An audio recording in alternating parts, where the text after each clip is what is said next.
kejujuran manusia pertama yang membuat manusia jatuh ke dalam dosa. Ayat 2 dan 3, lalu sahut perempuan itu kepada ular itu, buah pohon kebijaksanaan selalu menggunakan akal budinya, menggunakan pengalaman masa lalu, menggunakan pengetahuan yang kita miliki, arif, tajam pikiran, pandai dan hati-hati, cermat, teliti apabila menghadapi kesulitan. Saudaraku yang saya kasih dalam Tuhan kita Yesus Kristus, kearifan, bijaksana, cerdik dan pandai, berilmu, paham, mengerti, kesaksian, kekuatan gaib, mampu menghadapi masalah, berbuat sesuai yang melampaui kodrat alamiah. Saudaraku yang saya kasih dalam Tuhan, tidak cukup hanya kejujuran, tidak cukup juga hanya kepolosan hati kepada Tuhan, harus dibarengi dengan hikmat pengetahuan yang berasal daripada firman Tuhan itu sendiri. Saudaraku yang saya kasih di dalam Tuhan kita Yesus Kristus, perempuan kepolosan dan kejujuran yang tidak dibarengi hikmat Tuhan menjerumuskan manusia jatuh ke dalam dosa. Menggunakan akal budi, dari mana datang firman Tuhan itu? Dengan maksud apa firman Tuhan itu datang? Siapa yang menggunakan firman Tuhan itu? Apakah Tuhan langsung? Apakah ular itu dia diutus oleh Tuhan atau tidak? Siapa ular itu sesungguhnya?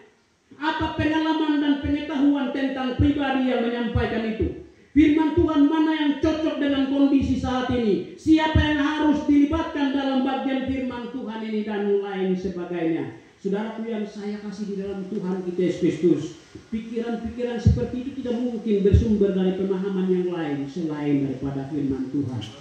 Kalau memang perkataan Tuhan butuh hikmatnya Tuhan, saudaraku yang saya kasih di dalam Tuhan kita Yesus Kristus, tidak cukup walaupun kita kesibukan banyak, tetapi pendidikan hidup tetap jalan terus.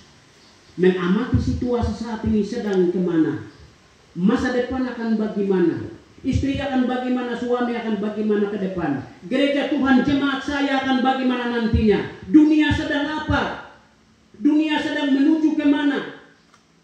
Semua kehadiran itu bisa dapat menguntungkan saya punya anggota jemaat atau tidak. Saudaraku yang saya kasih dalam Tuhan kita Yesus Kristus, iman harus dibarengi dengan hikmatnya Tuhan.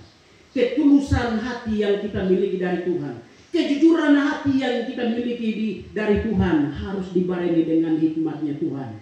Hikmat kita dapat dari mana? Kalau kita tidak merenungkan firman Tuhan, dapat dari mana hikmatnya Tuhan? Karena takut akan Tuhan adalah permulaan daripada segala hikmat dan pengetahuan. Tuhan pencipta hikmatnya Tuhan. Kalau kita jauhkan Tuhan, dari mana kita dapat hikmat? Firman yang memberikan, memfasilitasi kita, melengkapi kita dengan hikmatnya Tuhan. Kalau kita tidak renungkan firman itu siang dan malam, dari mana kita cerdas? Dari mana kita akan pintar menjawab semua persoalan yang sedang kita hadapi ini? Gereja akan sesat kalau kita tidak dibarengi dengan hikmatnya Tuhan. Tetapi dalam jemaat, tingkatkan pengajaran terus menerus. Tingkatkan pemahaman akan pribadi Yesus Kristus. Pemahaman akan tentang pribadi Roh Kudus, pribadi Yesus Kristus.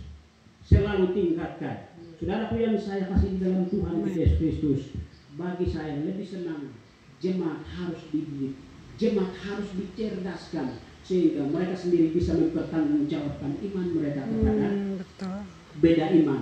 Bisa mempertanggungjawabkan, tidak perlu tunggu hamba Tuhan untuk menjawab masalah. Sendiri bisa mempertanggungjawabkan hidup kepada orang lain yang beda iman. Saudaraku yang saya kasih dalam Tuhan kita Yesus Kristus, iblis menggunakan firman yang benar dengan maksud yang tidak benar. Ketulusan hati daripada perempuan, kejujuran daripada perempuan yang tidak dibarengi dengan hikmat dan pengetahuan dari Tuhan, bisa menjerumuskan ke dalam dosa. Oleh karena itu, untuk iblis juga pasti dia sudah tingkatkan. Semakin teknologi berkembang, kemampuan dan kecerdasan juga dia tingkatkan. Oleh karena itu, hamba-hamba Tuhan, di samping ketulusan hati yang kita miliki, di samping kepolosan hati yang kita miliki, tingkatkanlah hikmat dan pengetahuan.